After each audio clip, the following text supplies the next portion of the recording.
तो स्टूडेंट आज हम लोग जा रहे हैं 6 top most repeated question PYQs हैं जो कि हर साल लगभग हर साल क्वेश्चन पूछे जाते हैं। इन 5 में से आपको कोई एक क्वेश्चन 100% देखने को मिलेगा, वो भी पूरे के पूरे 5 नंबर का। और 5 नंबर अगर ऐसे फ्री में मिल जाते हैं तो लेने में क्या हर्ज है। तो लास्ट तक बने रहिएगा इस वीडियो के, बहुत छोटा सा वीडियो है। जब लास्ट ईयर हम लोगों ने इंपॉर्टेंट क्वेश्चन दिए थे स्टूडेंट्स, तो मोस्ट ऑफ केसेस में वही क्वेश्चन आपको एग्जाम में देखने को मिले थे जो यहां पर हम लोगों ने कराए थे। हम लोगों ने उस टाइम बायोलॉजी भी कराई थी, केमिस्ट्री भी कराई थी और फिजिक्स तो आपकी चल ही रही है। चलिए हम आज बात करेंगे अपने पहले क्वेश्चन इलेक्ट्रिसिटी की तरफ से। तो सबसे पहले तो ये बताओ क्या ये फिगर विजिबल है कि नहीं, क्योंकि कभी कभी ऐसा होता है ना कि फिगर दिख नहीं रहा होता है तो समझ में थोड़ा कम आता है। विजिबल हो गया, ठीक है। देखो क्वेश्चन क्या कहता है, क्वेश्चन कहता है कि R1 R2 ये कनेक्टेड है, इसके बाद हमारे पास R3 R4 and R5 connected है, ठीक है। फिर कहता है find the total resistance and total current flowing in the circuit. तो चलो बहुत बढ़िया बात है। तो नेट रेजिस्टेंस निकालने के लिए अपने क्या करना है, सबसे पहले तो हमें पता है कि R1 R2 are the parallel in a parallel combination. तो देखो जरा क्या करेंगे, सबसे पहले 1 अपॉन में R1 करेंगे प्लस में 1 अपॉन में R2 करेंगे और ये कितना हो जाएगा हमारे पास। R1 की वैल्यू कितनी है भैया, वो है 10 और R2 की वैल्यू कितनी है 1 अपॉन में 40। जब एलसीएम लोगे कितना आएगा 40 आएगा, ये आ जाएगा 4 आ जाएगा, ये कितना आ जाएगा 1। तो 5 अपॉन में 40 या 40 अपॉन में 5 कितना आ गया 8 ओम आ गया, ठीक है। अब देखो ये सर्किट ना कुछ इस तरह से हो गया, ये दोनों कंबाइंड हो गए सिंगल बन गए, राइट। और अब सर्किट बढ़ेगा इस तरफ से। तो यहां पर देखो ये तीनों 3 4 5 ये तीनों भी पैरेलल दिख रहे हैं। तो ये क्या हो जाएगा बच्चा पार्टी, ये हो जाएगा 1 अपॉन में R3 1 अपॉन में R3 प्लस में 1 अपॉन में R4 प्लस 1 अपॉन में R5। देखो जरा वैल्यू प्रेस करो, R3 की वैल्यू कितनी है 30 ओम। देखो डायरेक्ट क्वेश्चन बता रहा हूं मैं आपको, ठीक है। 4 की वैल्यू कितनी है 1 अपॉन में 20 ओम से, और इसके बाद जो हमारा अगला है 6 से, इसकी वैल्यू कितनी है हमारे पास 1 अपॉन में R5 में R5 की वैल्यू कितनी है 1/60। एलसीएम आएगा 60 कितना आएगा 2 प्लस में 3 प्लस में कितना आएगा 1, तो 3 2 5 1 6/60 और ये आ जाएगा 60/6, ये आ जाएगा कितना 10 ओम। अब जरा देखो ये फिगर कुछ इस तरह से बन जाएगा, इसकी वैल्यू आ गई 10 ओम और इसकी वैल्यू कितनी आ गई 8 ओम, राइट। अब बताओ टोटल करंट कितना होगा, तो टोटल करंट हो जाएगा, टोटल रेजिस्टेंस कितना हो जाएगा, ये हो जाएगा हमारे पास RT इज इक्वल टू, देखो अब ये R डैश मान लो, इसको मान लो R डबल डैश। अब R डैश और R डबल डैश ये दोनों कैसे हो गए, सीरीज में हो गए। देखो करंट डिवाइड नहीं हुआ तो हो जाएगा हमारे पास 8 ओम प्लस में कितना आया था हमारे पास 10 ओम, या कितना आ जाएगा टोटल 18 ओम। देखो पहला क्वेश्चन सॉल्व कर लिया हम लोगों ने, ठीक है। दूसरा क्वेश्चन कहता है total current flowing in a circuit. देखो V की वैल्यू कितनी गिवन है 12 वोल्ट गिवन है, नेट रेजिस्टेंस निकाल लिया है हम लोगों ने 18 ओम निकाल लिया है। तो चलो भाई रखो वैल्यू। तो V इज इक्वल टू क्या होता है IR होता है, या मैं कह सकता हूं I is equal to V upon में R होता है। V की वैल्यू है 12 और R की वैल्यू है 18, तो 3 4 जा 12 और 3 9 जा नहीं 3 4 जा कितना होता है 12, 3 5 जा 15, 3 6 जा 18, तो ये कितना हो गया 6 आ गया, है ना, ठीक है। इसको और डिवाइड कर लो, 2 2 जा 4 2 3 जा 6, कितना आ गया 2/3, कैलकुलेट कर लोगे आंसर आ जाएगा। चलो क्या ये पहला क्वेश्चन आपको समझ में आया कि नहीं समझ में आया, पक्की बात है। चलो थोड़ा स्पीड से चलेंगे क्योंकि हम लोग को जो ये 6 क्वेश्चन करने हैं बहुत जल्दी जल्दी खत्म करने हैं, ठीक है। चलो भाई ये एक बहुत ही प्यारा क्वेश्चन है जो कि हाउस होल्ड सर्किट से एग्जाम में पूछा जाता है। और इस क्वेश्चन में देखो क्या पूछ रहा है, इस क्वेश्चन में आपसे पूछ रहा है, कहता है कि देखो एक हमारे पास कनेक्शन है, ये कनेक्शन तो आप सभी लोग को दिख ही रहा होगा, है ना। अब ये कनेक्शन में देखो सब अलग अलग कनेक्शन है, यहां से करंट डिवाइड हो गया, करंट डिवाइड हो गया कि नहीं डिवाइड हो गया। तो ये जो है कनेक्शन है कैसा है, पैरेलल कनेक्शन है। कैसा कनेक्शन है, पैरेलल, जिसमें कि देखो क्या गिवन है, वोल्टेज गिवन है 220, V गिवन है 220 वोल्ट, दिया है 220 वोल्ट, ठीक है। कहता है the diagram above the systematic diagram of the household circuit, the house so in the above diagram has 5 usable space and where the electrical connection are made. For this house the main have voltage 220 volt and the net current coming from the mains is 22 ampere. कहता है what is the mode of the connection to all the spaces in the house from the mains. तो main से कैसा connection है, parallel connection है, सबसे पहली चीज हमें तो हमने कर ली। दूसरा क्या कहता है, कहता है the space 5 and 4 have the same resistance, ठीक है। मैं कहता हूं स्पेस 5 के पास R है, 4 के पास भी R है। कहता है space 3 and 2 have respective resistance 200 and 300। तो इसको हम लोग क्या करते हैं 20 30 कर देते हैं, बहुत बड़ी वैल्यू है, बस आप तरीका सीख जाओगे। कौन कौन से, 3 and 2, तो 3 में हमारे पास 20 ओम हो गया और 2 में कितना हो गया हमारे पास 30 ओम हो गया। ठीक है, चलो बहुत बढ़िया बात है। फिर क्या कहता है, कहता है space 1 has double resistance of 5, तो 1 में हो गया 2R, ये था R, ये कितना हो गया 2R हो गया। ठीक है, क्लियर है इतनी बात। अब कहता है ऑफ द स्पेस, कहता है what is the net resistance for space 5, तो 5 के लिए नेट रेजिस्टेंस कितना होगा, तो हम R की वैल्यू अगर फाइंड कर, चलो भाई फाइंड करते हैं। क्या करते हैं, अब हम लोग को क्या फाइंड करना है, सबसे पहले तो हम लोग बात करने जा रहे हैं किसकी, नेट रेजिस्टेंस की। देखो बच्चों ये सारे के सारे कैसे हैं, पैरेलल हैं। ठीक है, तो हमने लेट कर लिया कि जो हमारे पास 1 अपॉन में रेजिस्टेंस पैरेलल कितना हो जाएगा, 1 अपॉन में R1 प्लस 1 अपॉन में R2 प्लस 1 अपॉन में R3 प्लस 1 अपॉन में R4 प्लस 1 अपॉन में R5, 5 लोग है ना ये, तो हमने 5 कर लिए। ठीक है, फिर देखो 1 अपॉन में R parallel is equal to कितना आ जाएगा बच्चों, रेजिस्टेंस हमारे पास जो नेट रेजिस्टेंस आएगा वो कितना आएगा, R1 की वैल्यू कितनी है, हमने R1 की वैल्यू है हमारे पास, इसको लेट कर लेते हैं 2R हो गया। ठीक है, R2 की वैल्यू कितनी है 30 हो गई। ठीक है, R3 की वैल्यू कितनी है 20 हो गई। R4 की वैल्यू कितनी है हमारे पास 1 अपॉन में R हो गई, और R5 की भी 1 अपॉन में क्या हो गई, R हो गई। क्या बात क्लियर है कि नहीं क्लियर, चलो ठीक है। अब यहां से जब एलसीएम निकालो कितना आ जाएगा, 60 एलसीएम आ जाएगा कि नहीं आ जाएगा, आ जाएगा 60 एलसीएम। तो यहां से कितना हो जाएगा 60R आएगा एलसीएम, एक्चुअली 60R, तो यहां पर कितना आ जाएगा 30 आ जाएगा, R से R कैंसिल, प्लस यहां पर कितना आ जाएगा, देखो जरा बच्चों ये आ जाएगा हमारे पास 2R आ जाएगा, प्लस 20 तो 3R आ जाएगा, और प्लस में कितना आ जाएगा, ये 60 आ जाएगा, आ जाएगा कि नहीं आ जाएगा, ओके, और प्लस में ये कितना आ जाएगा, ये भी 60 आ जाएगा, आ जाएगा बच्चों। ठीक है, देखो यहां से R से R कैंसिल 60, R से R कैंसिल 60, तो हमारे पास जो 1 अपॉन में R पैरेलल है वो कितना आ जाएगा, देखो ये 5R हो जाएगा, 60 60 120 120 150, कितना आ गया 150 प्लस में 5R अपॉन में कितनी आ जाएगी 60R आ जाएगा। या फिर मैं इसको नेट रेजिस्टेंस की बात करूं तो नेट रेजिस्टेंस हमारे पास कितना आ जाएगा, नेट NET हमें रेसिप्रोकल करना पड़ेगा, 60R अपॉन में 150 प्लस में 5R। कैलकुलेशन अगर मिस्टेक हो रहा है देख लीजिएगा, वैसे होना नहीं चाहिए। ठीक है, चलो आगे बढ़ते हैं, जरा देखो तो जब हम लोग ऊपर क्वेश्चन पढ़ रहे थे यहां पर, तो क्या लिखा था, V की वैल्यू हमारे पास 220 और जो करंट है वो कितना दिया 22 एम्पियर। बहुत शानदार क्वेश्चन है, 2 मार्क क्वेश्चन है, 5 में से 2 तो यही रखता है अपनी वैल्यू। देखो जरा, तो हमने पढ़ा है क्या, हमने पढ़ रखा है कि V इज इक्वल टू क्या होता है IR, तो R is equal to V upon में I, यस और नो, तो बस यही हमें करना है पैटर्न। तो हमने क्या लिखा, R is equal to V upon में I, मे बी ये विजिबल ना हो, ब्लैक से मैं कर लेता हूं जरा। तो R की वैल्यू कितनी है हमारे पास, R की वैल्यू है 60 और R अपॉन में कितना भाई 150 प्लस में 5R is equal to V की वैल्यू कितनी है, V की वैल्यू है 220 और I की वैल्यू देखो 22 एम्पियर गिवन है हमारे पास 22 एम्पियर। ठीक है, अब देखो ये इक्वेशन बन गया। अब यहां से आप R की वैल्यू फाइंड आउट करके ले आ सकते हो, बस यहां समझने, यहां तक आने में आपको टाइम लग जाता। चलो यहां तक R फाइंड कर लिया, अब भाई R की वैल्यू कैसे फाइंड करें, तो आपको ये तुरंत माइंड सेट करना है कि भाई हमारे पास करंट गिवन है, V गिवन है, और हमने पढ़ा है V is equal to IR, तो R is equal to V upon में I, तो R is equal to V upon में I करोगे तो आपको एक इक्वेशन दिख गई। अब आप आसानी से इस इक्वेशन को सॉल्व कर सकते हो, यस और नो। भाई आप अगर सॉल्व करने बैठोगे तो देखो कितना हो जाएगा, ये आ जाएगा 10 आ जाएगा, है ना। अब क्या करो, मल्टीप्लाई कराओ, तो 60R इज इक्वल टू कितना आ जाएगा 1500 प्लस में 50R आ जाएगा, आ जाएगा कि नहीं आ जाएगा। इसको जब ट्रांसपोज कराओ तो कितना आ जाएगा 10R आ जाएगा is equal to 1500, R is equal to कितना आ गया 150 ओम, आ गया कि नहीं आ गया, खत्म बात, कितना आसान है ना। चलो ठीक है, बहुत बढ़िया बात है, होपफुली समझ में आ गया होगा ये क्वेश्चन का जो सेकंड पार्ट था। पहला हमने कर लिया, सेकंड कर लिया, सी की तरफ बढ़ते हैं, जरा क्या कहता है सी नंबर क्वेश्चन। मैंने इसीलिए 6 क्वेश्चन रखे हैं भाई, ताकि कम टाइम में हम ज्यादा से ज्यादा कवर कर सके। देखो कहता है what is the current in space 3, जो 3 वाली स्पेस है यहां पर करंट कितना है। तो भाई देख R कितना है 20, हमारे पास 20 ओम, और V भाई कितना है हमारे पास, V दिया है 220 वोल्ट, तो करंट कितना हो जाएगा, I is equal to V upon में R, V की वैल्यू 220 और 20 ये हो गया हमारे पास क्या, इसका R की वैल्यू, तो 20 से 20 कैंसिल, ये कितना आ गया 11 एम्पियर आ जाएगा। कितना शानदार करंट है, हाई वोल्टेज का, ठीक है। चलो बहुत बढ़िया बात, हाई पावर रेटिंग हो गया हमारे पास। इसके बाद कहता है what should be the place between the main connection and rest of the house electrical appliances to save them from the accident high electric current। ऐसी कौन सी चीज हम प्लेस करें कि हाई एक्सीडेंट को हम प्रिवेंट कर सके, बचा सके।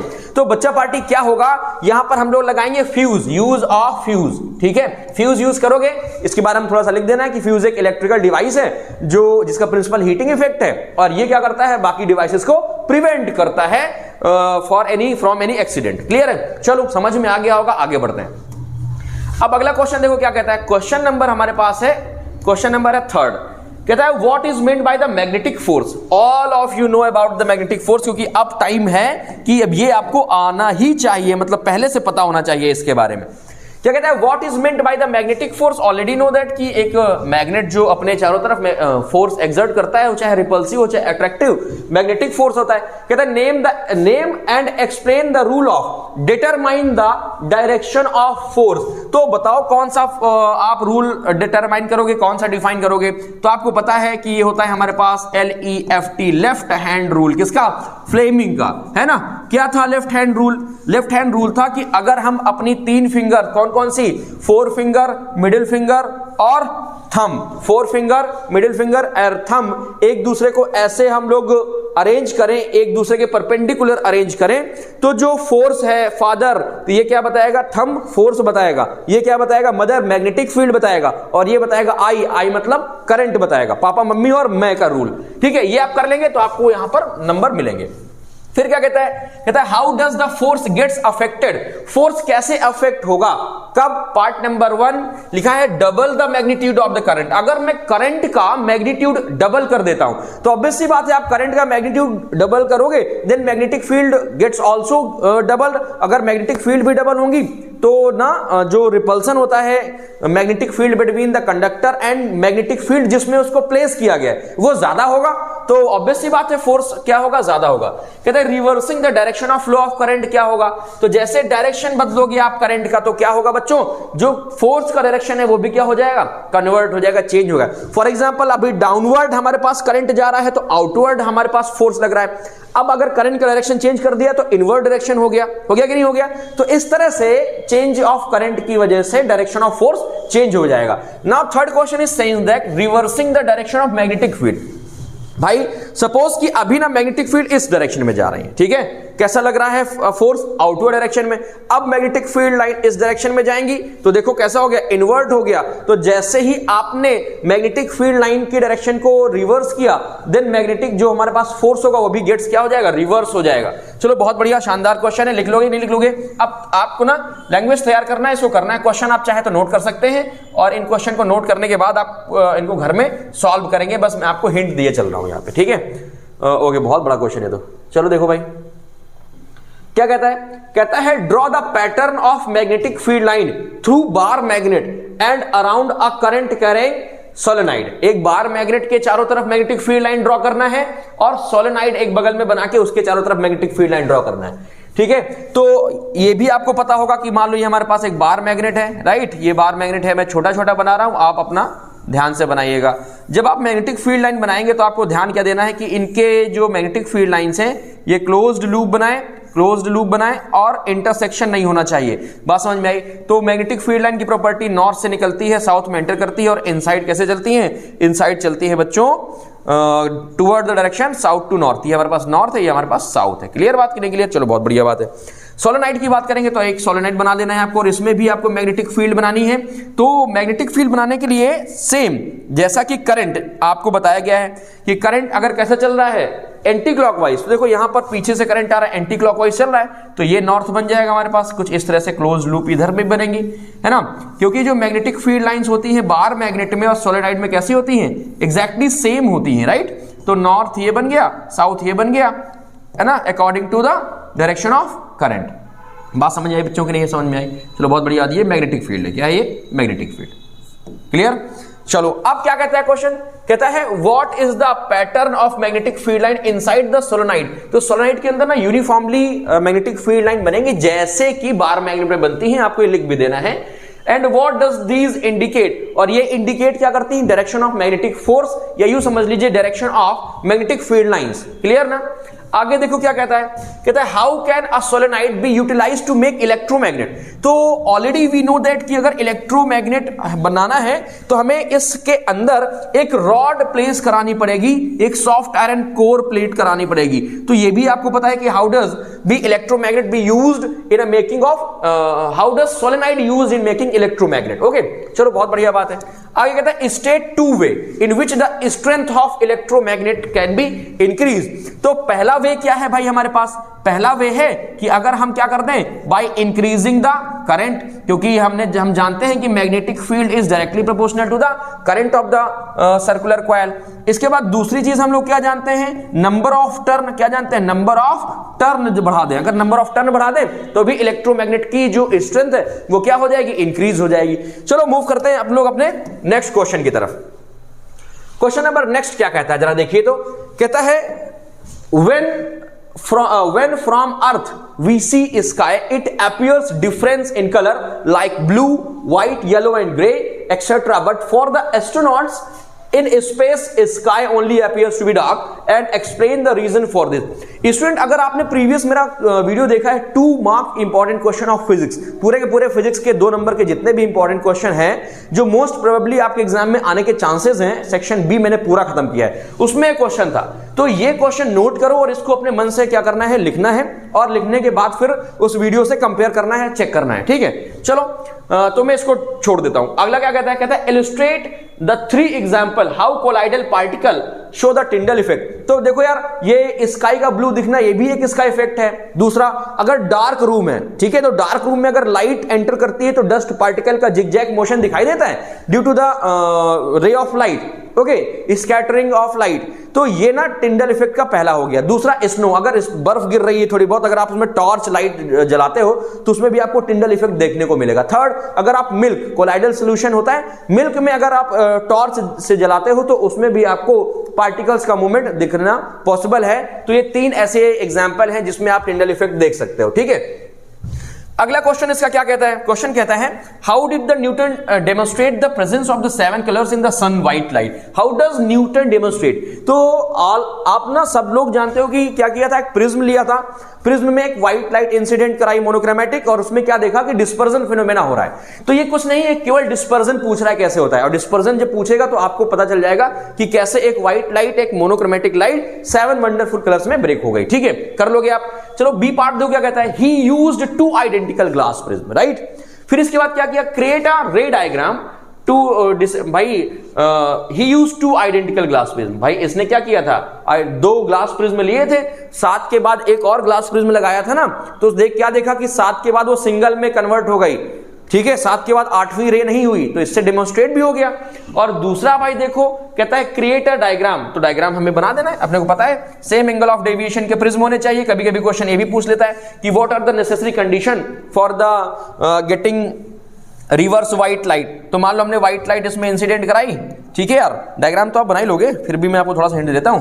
तो सबसे पहले तो क्या हो जाएगा, रेड आ जाएगी हमारे पास, राइट, क्या आ जाएगी, रेड आ जाएगी, और फिर इसके बाद आ जाएगी यहां पर वॉयलेट आ जाएगी। अब पता नहीं ये वॉयलेट है कि नहीं, थोड़ा सा कलर से थोड़ी कम आ जाती है। और ये हमारे पास यहाँ से रिफ्रैक्ट होके कुछ इस तरह से, ये तो रेड ही चल रही है ना, तो ये डायग्राम आपको बनाने हैं, यहाँ से कुछ इस तरह से, यहाँ से इस तरह से, और यहाँ से सिंगल रे में फॉर्म हो जाएगी। कैसे फॉर्म हो जाएगी, सिंगल रे में फॉर्म हो जाएगी, ठीक है। तो डायग्राम साथ देख लीजिएगा, ओके।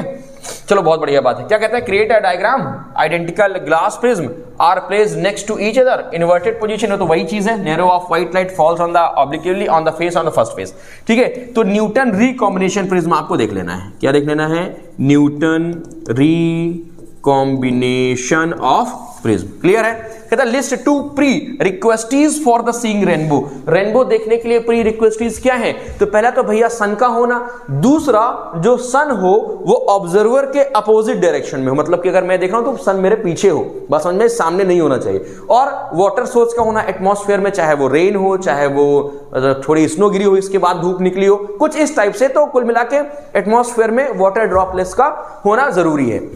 तो ये 2 रिक्वायर थी भाई, सन नहीं होगा, अगर भाई लाइट नहीं आएगी तो कैसे रेनबो फॉर्म होगा, अपोजिट डायरेक्शन में होना चाहिए, और दूसरा वाटर सोर्स की नेसेसरी जरूरत पड़ेगी इसके लिए, ये आप लोग भी जानते हैं। ठीक है, होपफुली आप ये क्वेश्चन कर लेंगे। 5 नंबर क्वेश्चन है, इसमें लगभग आप आराम से 3-4 पेज कर सकते हो, ठीक है, अगर आप लिखने बैठोगे।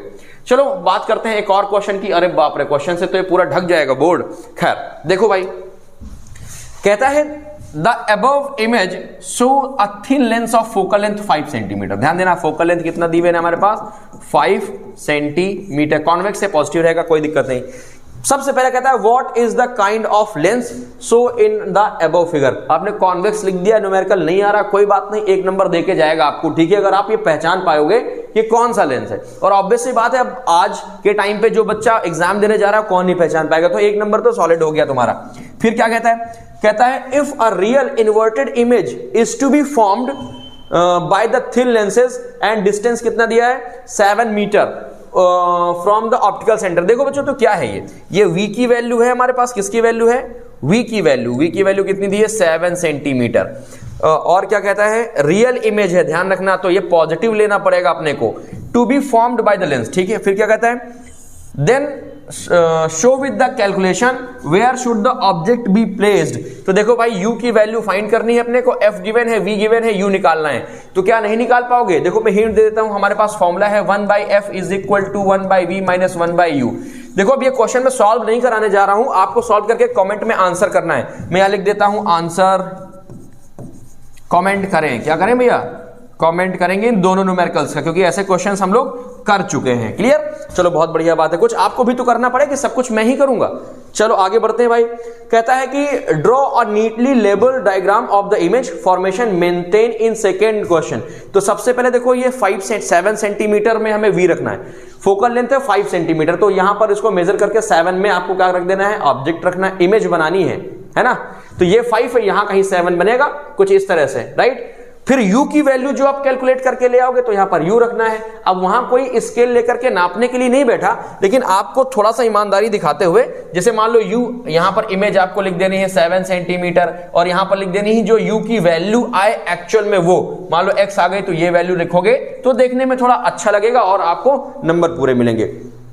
एक और क्वेश्चन देखो क्या कह रहा है, और में क्वेश्चन दिया है और कहता है, देखो क्या कहता है, कहता है 10 सेंटीमीटर लॉन्ग पेंसिल। देखो तो क्या है, ये ऑब्जेक्ट की हाइट है, क्या गिवन है, height of object is placed 5 centimetre in front of a concave mirror. तो सबसे पहले तो भाई u की वैल्यू गिवन है हमारे पास 5 सेंटीमीटर, और साइन कन्वेंशन साथ में लेके चलेंगे। आप लोग क्या करेंगे, एग्जाम में बाद लिखेंगे अप्लाइंग द साइन कन्वेंशन, ठीक है।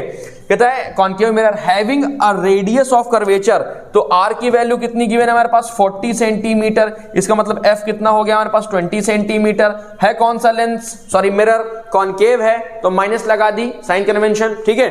फिर क्या कहता है, कहता है डिटरमाइन, ये कुछ नहीं है, ये केवल नंबर लिखे हैं, कितने कितने नंबर के। कहता है determine the position of the image, मतलब v की वैल्यू फाइंड करनी है, तो v की वैल्यू बताओ, फाइंड कर पाओगे कि नहीं, बताओ यस सर। फिर क्या कहता है, कहता है what is the size of the image, magnification की वैल्यू क्या फाइंड कर पाओगे कि नहीं कर पाओगे, साइज ऑफ इमेज फाइंड कर पाओगे, बोलो यस सर, तो कमेंट आ जाना चाहिए, ठीक है। ओके चलो आगे बढ़ते हैं अपन, आगे बढ़ेंगे बच्चों। तो क्या कह रहा है, कह रहा है draw a ray diagram of the show the formation of the image as mention in first case. तो फिर वही बात, आपको ना मेजरिंग करके इमेज बनानी है, आप रे डायग्राम बना लो, इसके बाद वैल्यू वो रखो जो आपकी वैल्यू फाइंड हो रही है, ठीक है, ठीक है। अब हम बात करेंगे अपने एक और क्वेश्चन की। क्वेश्चन क्या कहता है हमारे पास, कहता है इलेक्ट्रिक आयरन, क्या कह रहा है भाई, electric iron consume energy at rate of 880 volt when heating is maximum. H max है हमारे पास, तो हमारे पास जो पावर की वैल्यू है वो कितनी है, 880 वॉट, ठीक है। जब हीट क्या कहता है भाई, मिनिमम है, तो पावर की वैल्यू कितनी है हमारे पास, व्हेन हीटिंग इज मिनिमम, कितना है 330, कितना है हमारे पास 330 वॉट। कहता है if the source voltage is 220, V की वैल्यू कितना गिवन है, 220 गिवन है। कहता है calculate the current and resistance of each case. तो देखो सबसे पहली बात तो है ईच केस का मतलब पहला वाला केस और दूसरा वाला केस। तो H मैक्स में भाई क्या निकालना है अपने को, करंट निकालना है, तो P is equal to VI। कह दो सर ये तो बहुत आसान है, ये हम कर लेंगे, वो वाला आपने बताया नहीं जो कठिन था। तो भैया कठिन कुछ नहीं है, अगर अब तुम एग्जाम के टाइम इसको कह रहे हो कठिन है, तो तुमको फिर जरूरत है किसी चीज की, है ना, और वो है लाठी। किसकी जरूरत है भैया, आपको जरूरत है लाठी की, करंट चाहिए तो P is equal to V I, है ना, तो I यहां पर रोक लो, तो I इज इक्वल टू कितना हो जाएगा 880 अपॉन में 220, तो यहां से आ गया कितना 22 4 जा 88, I की वैल्यू आ गई 4 एम्पियर। अब हीट जब मिनिमम है तो भैया क्या होगा, P is equal to V I, फिर से आ जाओ वहीं पे वी आई, तो I इज इक्वल टू कितना हो जाएगा हमारे पास 330 और इसकी वैल्यू 220। सॉल्व करने बैठोगे भाई तो 11 3 11 2, तो ये जाएगा 3/2 1 पॉइंट समथिंग आपके पास आंसर आ जाएगा। भैया क्या रेजिस्टेंस भी निकालना है? यस, रेजिस्टेंस निकालना है। तो रेजिस्टेंस निकालेंगे तो कैसे निकालेंगे भाई, वी स्क्वायर अपॉन में आर, सीधा सा हमारे पास फंडा है, तो हम क्यों अपना इसमें टाइम वेस्ट करें। तो वी स्क्वायर की वैल्यू 220, एक निकाल दे रहा हूं, बाकी निकाल लेना। पावर की वैल्यू कितनी है 880, ये आ गया आर, तो 0 से 0 कैंसिल हो गया, 22 4 आ गया, 4 5 से 20 आ गया, 4 5 से 20 आ गया, तो हमारे पास कितना आ गया भैया 55 ओम आ गया, 55 नहीं 55, ठीक है। ये कितना गया फर्स्ट केस में। दूसरे वाले केस में भैया सॉल्व कर लेना, अगर समझ में नहीं आया हो तो बता देना कमेंट करके, फिर से बता देंगे। अब देखो आगे क्या कहता है, कहता है what is the heating effect, what is the heating effect of electrical current. तो सबको पता है कि अगर इलेक्ट्रिक करंट मूव हो रहा है, ठीक है, रेजिस्टेंस है, उसमें टाइम लग रहा है, तो सिंपल सा लॉजिक है कि वो कोई भी गैजेट हो, कोई भी अप्लायंसेस हो, वो हीट होगा। तो जूल्स लॉ ऑफ हीटिंग आपको इसमें लिख देना है, नंबर आपको पूरे मिलेंगे। चलो क्वेश्चन नंबर सेकंड क्या कहता है, कहता है find an expression for the amount of the heat produce when a current pass through a resistor for the same time. तो इसके लिए आपको पता है क्या करना है, जूल्स लॉ ऑफ हीटिंग का डेरिवेशन करना है। तो देखो मैं छोटा सा आपको हिंट दे देता हूं, V इज इक्वल टू क्या होता है, W/Q होता है, और W इज इक्वल टू क्या होता है, VQ होता है। अब Q इज इक्वल टू क्या होता है, IT होता है कि नहीं होता, ठीक है भाई। तो W इज इक्वल टू क्या होता है, हीट एनर्जी, या W जितना वर्क डन होगा उतनी एनर्जी होगी, तो हमने हीट एनर्जी के बराबर कर दिया। तो जरा W की जगह वैल्यू रखो, तो W की जगह जब वैल्यू रखोगे तो V की वैल्यू कितनी है हमारे पास, V की वैल्यू तो हमें पता है क्या, V is equal to IR, तो प्लेस करो, IR प्लेस कर दिया, और Q की जगह क्या प्लेस करो, IT प्लेस करो। तो देखो I स्क्वायर हो जाएगा, और ये हो जाएगा R, ये हो जाएगा T। अगर यहां पर बोले इन टर्म ऑफ पावर, तो पावर के रिस्पेक्ट में हमें कहां से निकालना पड़ेगा, P is equal to E upon T से फाइंड करेंगे। फिलहाल ऐसा कुछ गिवन नहीं है, तो सिंपल वाला तरीका अप्लाया, H की जगह W की जगह H रखा, और H इज इक्वल टू क्या हो जाएगा, I स्क्वायर RT हो जाएगा। मेरे हिसाब से आज भी थोड़ा कुछ ज्यादा टाइम लग गया है, इतने 6-7 क्वेश्चन आपको इतने टाइम नहीं लगने चाहिए, जबकि मैंने एक क्वेश्चन इसमें सॉल्व नहीं किया है। तो उसको क्वेश्चन को सॉल्व करके आंसर दीजिएगा, थोड़ा पॉजिटिव एनर्जी आएगी हमारे पे, ताकि हम आपके लिए कैसे ही इंटरेस्टिंग और इंपॉर्टेंट वीडियोस क्रिएट करते रहें, बनाते रहें। ठीक है, तो आज के लिए इतना ही। हंसते मुस्कुराते रहिए, हमारी तरफ से बेस्ट ऑफ लक।